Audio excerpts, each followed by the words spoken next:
Praise the Lord. தேவனுக்கு மகிமை உண்டாவதாக. ஆண்டவர் இரட்சகருமாயிருக்கிற இயேசு கிறிஸ்துவின் நாமத்தினாலே இந்த காலவேளையில் உங்கள் யாவரையும் நான் வாழ்த்துகிறேன். இந்த நாளுக்கான தேவனுடைய வார்த்தை ஏசாயா எழுதின தீர்க்கதரிசன புஸ்தகம் 48வது அதிகாரம் 15வது வசனம். நானே அதை சொன்னேன், நான் அவனை அழைத்தேன், நான் அவனை வரப்பண்ணினேன், அவன் வழி வாய்க்கும்.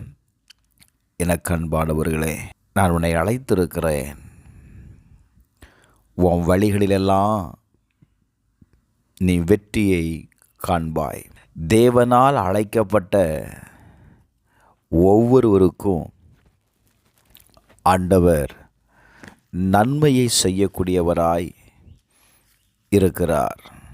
ரோமர் 8வது அதிகாரம் 28வது வசனத்தை வாசிக்கும்போது, அன்றியும் அவருடைய தீர்மானத்தின்படி அழைக்கப்பட்டவர்களாகிய தேவனிடத்தில் அன்பு கூறுகிறவர்களுக்கு சகலமும் நன்மைக்கு ஏதுவாய் நடக்கும் என்று அறிந்திருக்கிறோம்.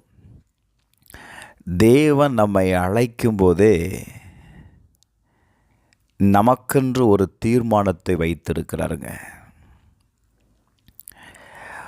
ஒவ்வொரு நாளும் நம்முடைய வாழ்க்கையின் பகுதியில் தேவ திட்டம் என்பது ஒன்று இருக்கிறது.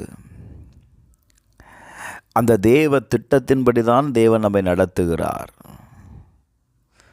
வேதம் சொல்லுகிறது, அவருடைய தீர்மானத்தின்படி அழைக்கப்பட்டவனுக்கு சகலமும் நன்மைக்கு ஏதுவாய் நடக்கும் என்று எழுதப்பட்டிருக்கிறது. இன்றைக்கு ஏன் நாம் தேவனால் அழைக்கப்பட்டிருக்கிறோம்? நம்முடைய வாழ்க்கை பகுதியில் ஏன் நம்மளால் நன்மையை பெற்றுக்கொள்ள முடியவில்லை? ஏன் சில நேரங்களில் நெருக்கங்களும் பாரங்களும் நம்மை அழுத்துகிறது? நம்மை போல அழைக்கப்பட்ட ஒரு மனிதன்தான் யோசுவா. அவன் தன்னுடைய வாலிப பிராயத்தில் தேவனால் அழைக்கப்பட்டவன். இப்போ ஆண்டவர் சொல்லுகிறார், நீ உயிரோடு இருக்கும் நாளெல்லாம் ஒருவனும் உனக்கு முன்பாக எதிர்த்து நிற்பதில்லை. நான் மோசையோடு இருந்தது போல உன்னோடு இருப்பேன்.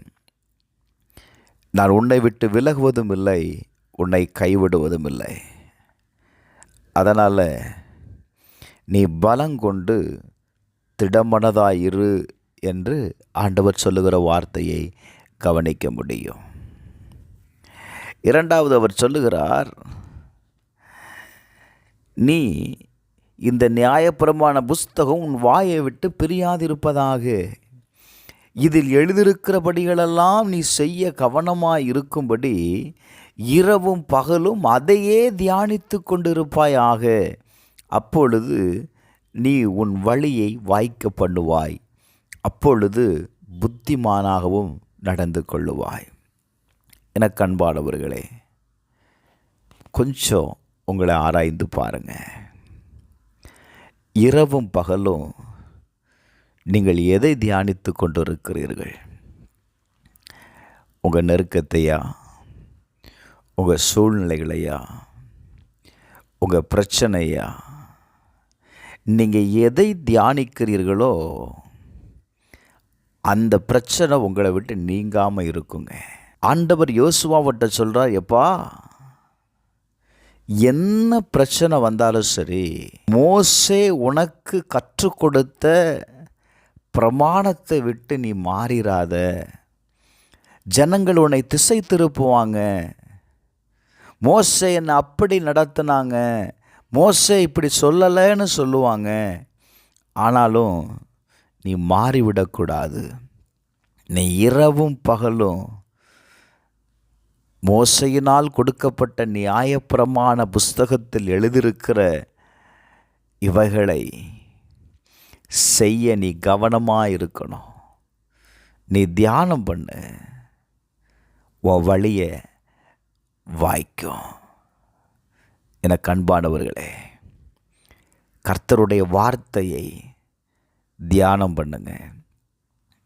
நீ நடக்கும் பொழுது, வேலை செய்யும் பொழுது, படுத்திருக்கும்போது அந்த வார்த்தைகளை உங்கள் வாயினால் நீங்கள் அறிக்கை செய்யும் பொழுது உங்கள் நினைவு மண்டலத்தில் ஓடுகிற எந்த பிரச்சனையும், உங்களுக்கு எதிராய் வருகிற எந்த சத்துருடைய கிரியையும் உங்களை தொட முடியாதுங்க. உங்கள் வழிகளை நீங்கள் வாய்க்க பண்ணணுமா? கர்த்தர் இன்னைக்கு வாக்கு கொடுக்கிறார், உன் வழியை நான் வாய்க்க பண்ணுவேன். உங்கள் வழிகளை வாய்க்க பண்ணுவதற்கு தேவனுடைய வார்த்தையை தியானம் பண்ணுங்க. கர்த்தர் உங்கள் வழிகளை வாய்க்க பண்ணுவார். பரலோக பிதாவே, இயேசுவின் நாமத்தினால இந்த வார்த்தையை கேட்கிற ஒவ்வொருடைய வழிகளையும் கர்த்தர் வாய்க்க பண்ணும். இயேசுவின் நாமத்தில் பிதாவே, ஆமென்.